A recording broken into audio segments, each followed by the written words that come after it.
hit record? Yeah. Okay. I don't have an idea, so. Welcome back to Your Stable Friend. I'm David. I'm Nina. Hello. Hello, David. Hello, Nina. What shall we discuss? You know, coming into this, you've come from a therapeutic background. You were having horse therapy. Yep. As you had described before. I will disclose that. Yeah. You had described it before, that you had seen that documentary and then you were interested in trying it for yourself. I would love for people to know that we don't actually always have to be with a therapist to be having therapy with the horses. That every time you put yourself with the horses, if you're willing to do a little bit of your own reflection, and if you have the awareness, you can always ask yourself, what did my four-legged therapist teach me today? What did, on your drive home, what did my four-legged therapist want me to see about myself today? What did my four-legged therapist want to mirror back to me today? That's deep, yeah. You know? We've talked about a lot of these things, so I want to know where you're... So I just think, it's just an extra thing that everybody can get out of their relationship with their horse if they ask themselves that question. Literally, like when you're driving home from the barn. Yeah, like when it's fresh, when it's fresh for you. What did I learn in the arena about, my heels being down, or, I opened up my fingers? No. What did you learn on a spiritual, emotional, mental, psychic level today from your time at the barn?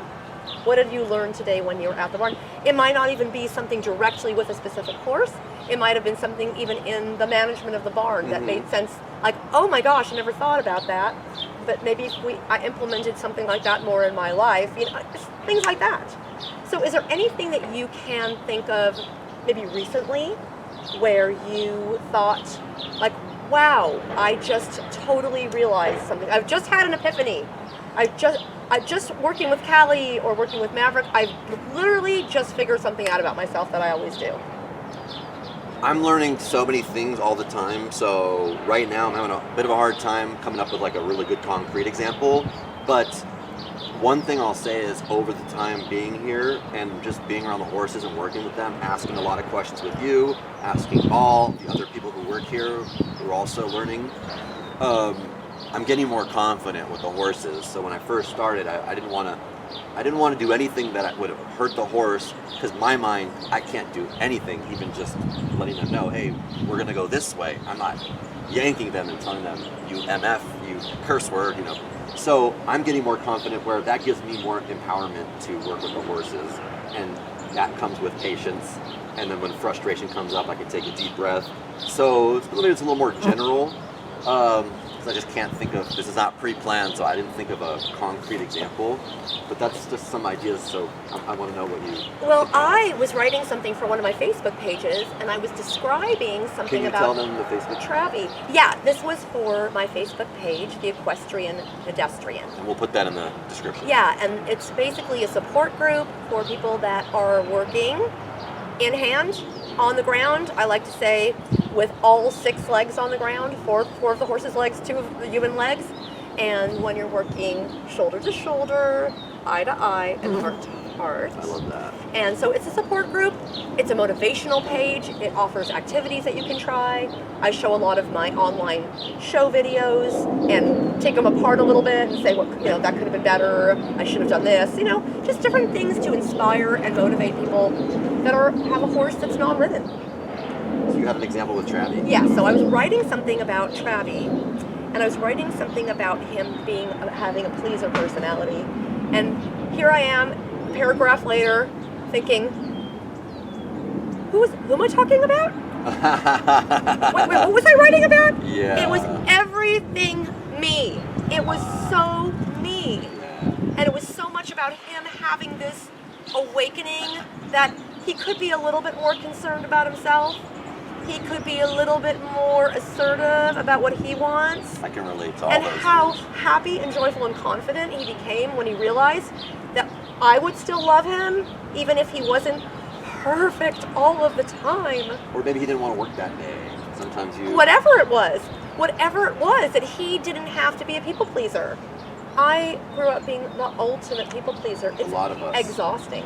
It's A lot of unbelievably I'm sure there's exhausting. people watching. Yeah. Oh, I'm sure. A lot. I'm sure there's dozens of you out there, people pleasers. So as I was writing this thing about Travi, I realized I was writing this about me. And I thought, wow, if I do a lot of these little, journaling things on the page, I think I'm going to have a lot of therapy here. This is going to be awesome. So I wanted people to understand that if they kept a horse journal, if they even, again, just thought about it, how much more benefit other than just riding or your equestrian goals, how much more benefit there is for you with the horses. And you don't have to have a therapist to do it. You can do, you can do journaling. You can have a friend that you talk to about. You can do your own video and post it and say, wow, I was having this experience today, and I realized that my horse is trying to show me something about myself. And after 30 years, I learned something about myself, or 20 years, or 50 years, I learned something about myself because my best teacher in the world, best trainer in the world, best therapist in the world is standing right there, and why not get their insight and get their input into your life? And there's been so many times where I'll ask you, hey, why did the horse do that? Or do they think I disrespected them? Or are they trying to bully me? And you go like, you're putting all your stuff onto them. Yep. And they're showing you what's going on with me. And then I go, kind of like your journal about Travi, and you go, wait a second, thank you, teacher. Yes. And then kind of let it marinate. And that's how we grow. That's how we grow. And that's one wonderful thing. It's great to grow as an equestrian through equestrian sports and activities, but it's also great to grow as a person, as a human, and evolve through this. And it can go both ways. It can be a very dark world here when you get too wrapped up in the greediness. The greediness that can go along with horses. Trying to squeeze all that juice. Yes, and get the goals. The disposable thing, and just winning things, and just gaining clients without really having something special to offer them, and just making it all some sort of like an assembly line. It's a machine. Yeah, this is not something that should be an assembly line. This should be something that should be really special. This is a really special thing that these animals allow us so much intimacy with them. It's really special. Yeah, I don't take it for granted. Every time I'm going to put a halter on, I always give them a pet before and try to be gentle with them. And it's not because I'm trying to be a good apprentice or a good horseman. It's just how I am, and it's how they make. It's what they're getting from. They're bringing it out of me. I think that if any of us out there, as horse lovers, as equestrians, as people interested in horses, don't feel how blessed, how lucky, how appreciative they should feel to be able to have a relationship with horses, some thinking needs to be done. You've got to do some thinking about that, because if you don't feel that this is like the most magical thing and the most special thing, you're very jaded, and you need to do some work. I hate bold statements. Yeah, I'm sorry if that offends anybody, but it's true. This is so special and so magical, and if you have gone so far away from realizing that, you need to draw yourself back in and come back to the most simple part of it, that this is pure magic. I've been experiencing it, and that's another reason why we started this channel, so that we can share Nina's perspective, which I'm adopting, and I'm also coming up with my own perspective, but I don't know much, so I have to ask a lot of questions.